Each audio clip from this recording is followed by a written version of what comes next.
PGP Angkatan 5 Kabupaten Bojonegoro. Saya adalah salah satu guru di SMA Muhammadiyah 1 Sumberjo.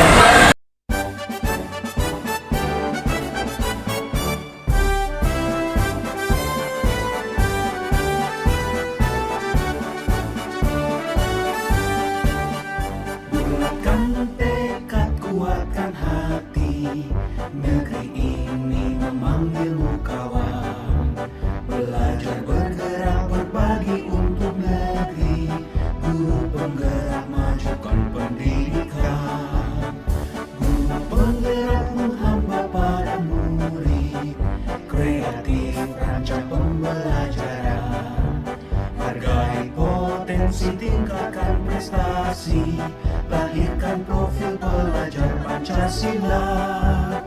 Belajar, bergerak, berbagi untuk negeri, kita menjalin kolaborasi. Belajar, bergerak, berbagi untuk negeri, demi bakti pada Ibu Pertiwi.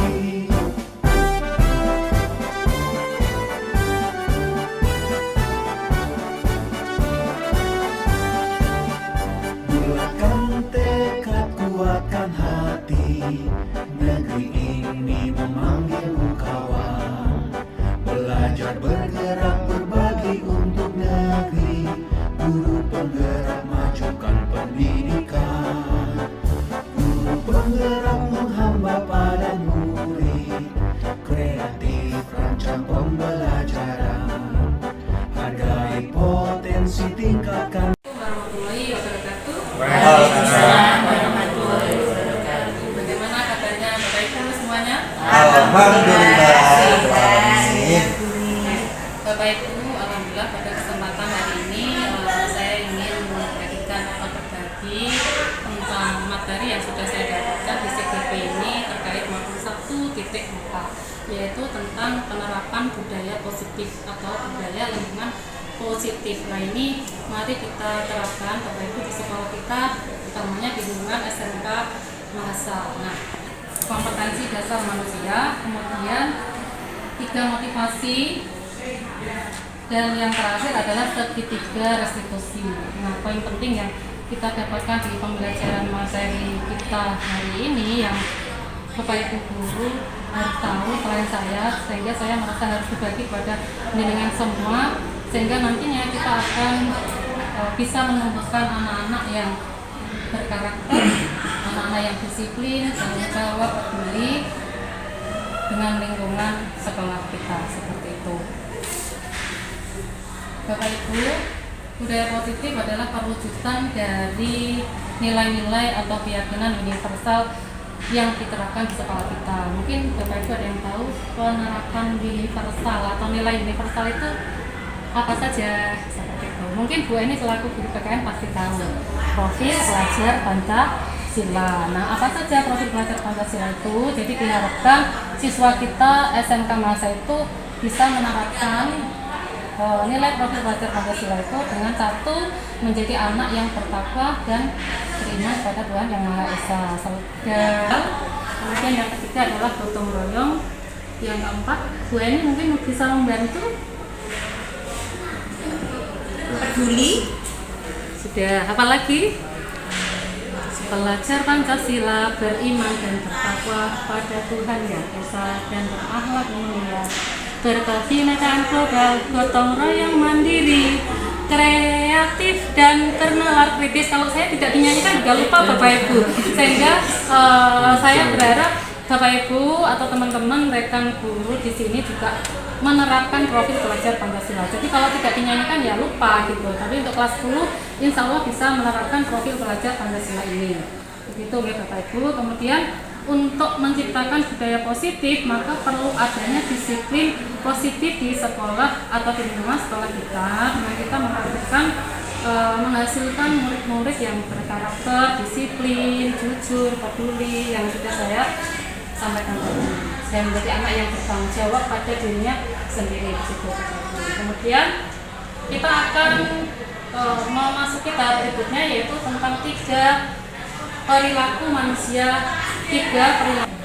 mendapat imbalan atau penghargaan dari orang lain. Dan yang ketiga, menjadi orang yang mereka inginkan atau dengan menghargai diri sendiri dengan nilai dengan mereka percaya bahwa motivasi internal atau motivasi yang memiliki disiplin positif karena motivasi berperilaku internal. Dari 3 motivasi perilaku ini, Bapak Ibu, yang paling berpengaruh atau ini karena motivasi internal itu adalah motivasi yang secara sadar kita lakukan. Jadi kalau mereka termotivasi misalnya, ayo besok kamu harus datang jam 7 tepat. Nah, seolah-olah itu kan paksaan gitu. Jadi intinya anak-anak itu harus punya motivasi atau kesadaran pada dirinya sendiri bahwa masuk jam 7 tepat itu adalah sudah menjadi apa itu? Mungkin ada yang bisa ya, betul. Menjadi tanggung jawab kita bersama. Kemudian di tahap berikutnya yang kedua, setelah kita mempelajari 3 motivasi atau 3 perilaku motivasi manusia, kita akan belajar tentang kesepakatan kelas. Jadi Bapak Ibu, disiplin itu sebenarnya tidak perlu kita paksa, tetapi kita bisa menerapkan dengan kesepakatan kelas. Misalnya, bagi selaku guru seni budaya, silakan Bapak Ibu guru masing-masing punya kesepakatan kelas di kelasnya masing-masing. Kalau misalnya saya guru bahasa Inggris misalnya, ketika pembelajaran belum saya mulai, saya cek ini sudah menggunakan apa namanya peralatan buku, tas, kemudian garis bersepatu, membawa alat tulis lengkap dan sebagainya. Jadi kesepakatan kelas itu kita terapkan atau kita buat bersama antara siswa dan guru. Tidak boleh yang mungkin SDM-nya mungkin kurang memadai, sehingga biasanya atau mayoritas nanti ujuk-ujuknya hasilnya itu pasti kita sendiri kan yang membuat kesepakatan. Nah, bagaimana caranya sehingga kita harus membuat warming up atau pemanasan seperti itu. Misalnya, Mbak, Mas, ayo bukunya dikeluarkan. Ternyata tidak membawa buku. Ayo berarti next time minggu depan, ayo kira-kira kesalahan ini tidak dibuat lagi. Bagaimana caranya? Berarti kita ayo sama-sama membawa buku sesuai pelajaran. Kemudian membawa tas. Apalagi tadi Bapak Ibu berseragam sesuai dengan harinya. Kemudian saling menghargai misalnya begitu. Jadi bagaimana kita menarik siswa supaya mereka komunikatif, supaya mereka bisa mengikuti kita gitu. Jadi kesepakatan kelas itu misalnya setiap anggota kelas itu perlu belajar, berkomitmen terhadap setiap tugas, senantiasa membantu. Jadi kesepakatan kelas itu kalimatnya tidak boleh dalam bentuk larangan. Jadi membuat kalimat yang positif, misalnya dilarang apa begitu. Jadi tidak seperti itu, tapi gunakanlah kalimat yang positif yang membangun yang sudah saya sampaikan tadi. Misalnya setiap anggota kelas perlu saling menghargai. Nah, biasanya kalimat ini kan udah nih mungkin bisa membantu.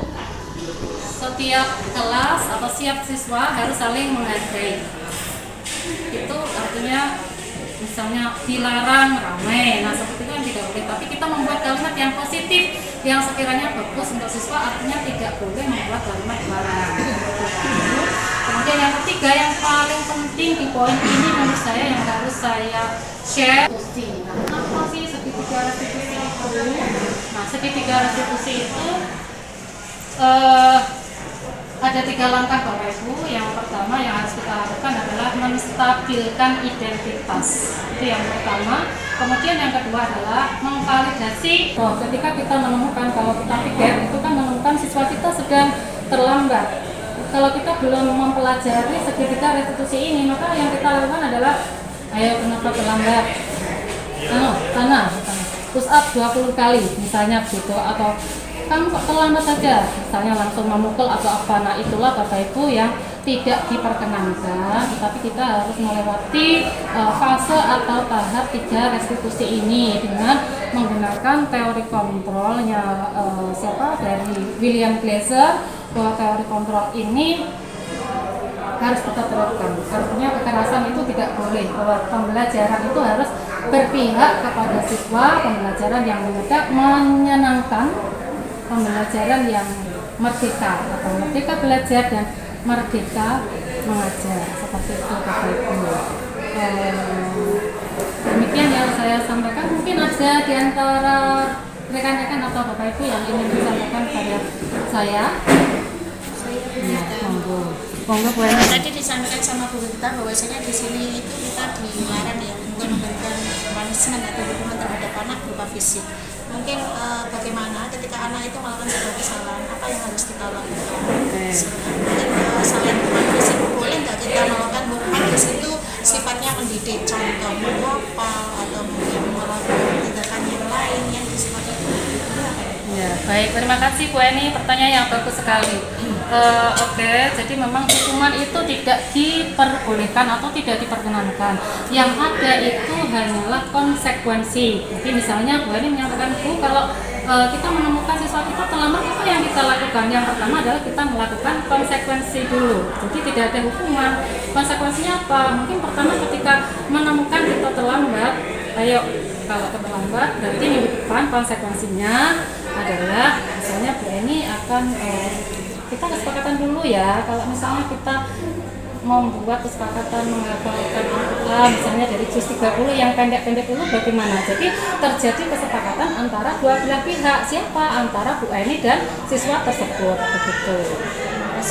Ya, jadi terima kasih Bu Eni. Saya lanjutkan lagi, kekerasan fisik itu tidak boleh karena misalnya kita membuat seperti ini, kita menghukum itu hanya sesaat, tapi apalagi kita memberikan hukuman misalnya dalam bentuk psikis, itu malah lebih berbahaya lagi karena di memori mereka, di memori anak itu akan terekam sampai mereka dewasa atau seumur hidupnya akan terkenang. Saya diajari Pak ini loh, pernah dikatakan seperti ini, jadi sifatnya itu malah berbahaya seperti itu.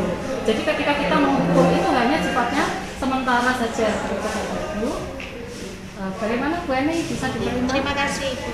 Oke, terima kasih Bu Eni. Mungkin yang lain? Oke, silakan Pak Tama. Terima kasih atas waktunya.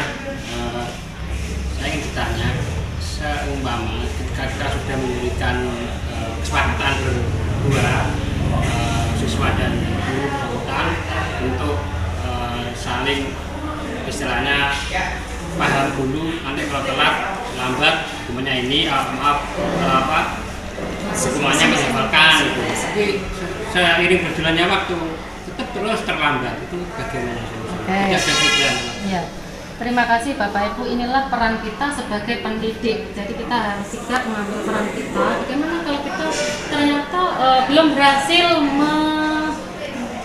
menemukan siswa tadi kok masih belum berubah, maka tugas kita sebagai guru ya terus menuntun dan membimbing anak tersebut sehingga mereka berubah menjadi anak yang baik. Dengan bagaimana Bapak Ibu, kita di SMK Masa ini terdapat 30 ya kurang lebih, mulai dari TU sampai tenaga non kependidikan sampai kependidikan atau Bapak Ibu guru. Jadi kita intinya harus berkolaborasi, tidak bisa kita berdiri sendiri atau bekerja sendiri Pak Tama. Jadi intinya kembali lagi bagaimana kita menciptakan lingkungan yang positif tadi, bagaimana kita memberdayakan atau membuat lingkungan atau mewujudkan budaya yang positif tadi, seperti itu. Intinya kita harus selalu mengingatkan, jangan sampai kita bosan walaupun sebenarnya capek, tapi ya kita kembalikan ya, kita harus menjadi guru yang sabar gitu ya, seperti Bu Eni, Bu Juje, Bu Anissa, Bu Dani, Pak Hadi, Pak Rosid dan semuanya.